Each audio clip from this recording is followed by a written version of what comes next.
కొంతమంది కొన్ని జంతువులు మరుగుతున్నాయి. కేసీఆర్ గారు వచ్చి బయటికి వచ్చి ఒక్కసారి ప్రెస్ ముంగట కనవడంగానే కొంతమందికి ఆగమాగం అవుతుంది, అజీర్తి అవుతుంది, కడుపులో మరుగుతున్నారు. ఎట్లా మాట్లాడుతున్నారో మీరు చూస్తున్నారు. ఎంత దుర్మార్గం కాకపోతే ఒక 71-72 ఏళ్ల పెద్ద మనిషి 2 సార్లు రాష్ట్రానికి ప్రజల చేత ముఖ్యమంత్రిగా ఎన్నుకోబడ్డ నాయకుడు, తెలంగాణ తెచ్చిన నాయకుడు, అట్లాంటి నాయకుడిని పట్టుకొని నోటికొచ్చిన మాటలు.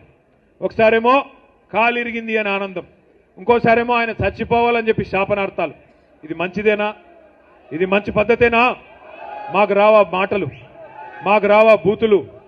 రేవంత్ రెడ్డి, నీకు నేను చెప్తున్నా, నీకు ఒకటే భాష వచ్చురా నాయన, నాకు 3 భాషలు వచ్చు. నువ్వు ఒకటే భాషలో బూతులు తిడతావు.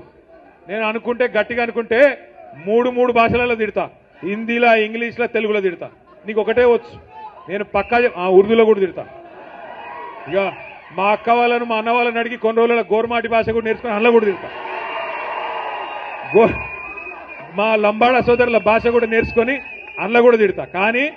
కానీ ఇప్పుడు నువ్వు కూర్చున్న పదవి, దానికి గౌరవం ఇచ్చి మాట్లాడతలేవు. ఎందుకంటే మాకు నీకంటే ఎక్కువ వచ్చు భాష, నీకంటే ఎక్కువ తిట్లొచ్చు. కానీ మా అమ్మ నాయన నన్ను సంస్కారంతో పెంచారు. నిన్ను ఎట్లా పెంచారో నాకు ఎరకలేదు. అవి ఏం మాటలు, ఏం భాష అది? తెలుగు రాష్ట్రాల వైరల్ న్యూస్ కోసం ఇప్పుడే సబ్స్క్రైబ్ మరియు ఫాలో చేయండి.